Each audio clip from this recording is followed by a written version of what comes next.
大家好，我係蔡醫生。成日有人問我，蔡醫生，我嗰個智慧齒打橫生，痛到我瞓唔到覺，但係咧我又驚剝牙，點算呢？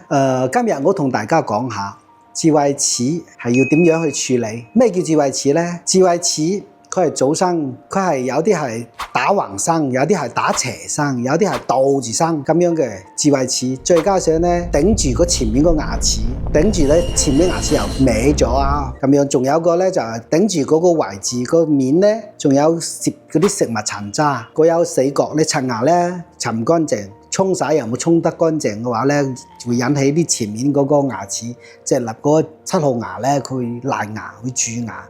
仲有個咧就係你啲嘅智慧齒打橫生嘅，你一上火啊，個抵抗力低下，可能會發炎，形成個牙周炎。發炎咧可能會形成呢個成個面肩舌感染咁樣嘅化膿啊，係咁情況出現嘅。仲有驚牙周個感染到發炎之後咧，個牙骨個吸收。我蔡醫生咧做咗成30年個醫生，做呢個口面醫生，見到好多咁樣嘅情況出現。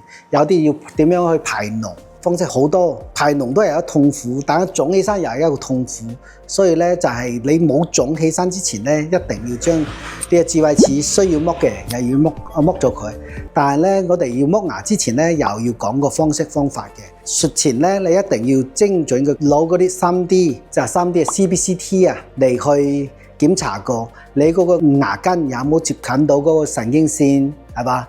如果你攞個神經線咧，我哋又要攞個方式嚟剝呢隻牙啦，要保證呢個手術嘅安全。一般咧，我哋正常咧做呢個剝牙咧都係要微創。就你有啲你打橫生嘅，我哋要將牙齦咧切開然之後咧，可能要翻開之後咧要去骨啊，要將牙齒要整成好細塊咁樣嘅，一嚿一嚿咁樣整出嚟，將成個牙根咧剝出嚟。一般正常咧，我哋操作咧都係要打麻醉嚟谷麻，全程咧係冇痛嘅，你唔會有咩感覺，只係話你有知覺，知我醫生喺度用力，然之後咧你自己係有感覺，但唔會有痛覺。一定係唔會痛㗎嚇。剝完牙之後咧，要點樣處理咧？就係要等佢修復咧，就一定唔可以食嗰啲熱嘢，因為咧熱脹冷縮。我哋咧一般正常咧，如果係切開嗰個智慧齒，就可能要縫針啊。因為正常咧，我家下同人哋做嘅都係微創去剝牙，基本上咧就你睇到嘅你嘅牙齒，即係你智慧齒有幾大嚿個位，我哋就幾乎係嗰個位置去同你整出嗰成隻牙齒。如果係話你要切開嘅嗰種，可能就要縫針啦。有啲病人咧，智慧齒係打橫生嘅，牙根咧仲喺神經管入邊嘅。呢個咧就睇咗好多醫生都唔敢去同你剝。我哋咧就要經過呢個CBCT 嘅一個定位，用微創嘅方式，牙齒將佢剝出嚟。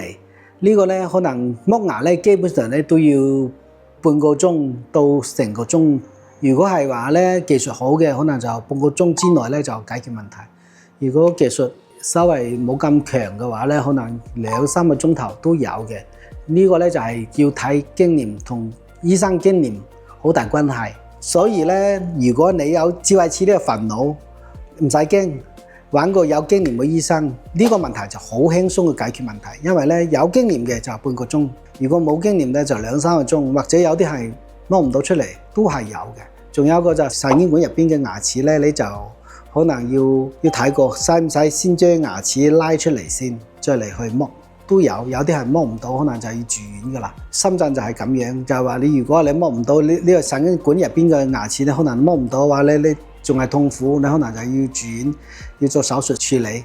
智慧齒咧唔係小問題，佢係大問題，所以咧有智慧齒要處理嘅，就一定要去揾有經驗嘅醫生去處理。牙齒問題或者係智慧齒嘅問題，你都可以喺嗰個博遙齒科個頁面去留言，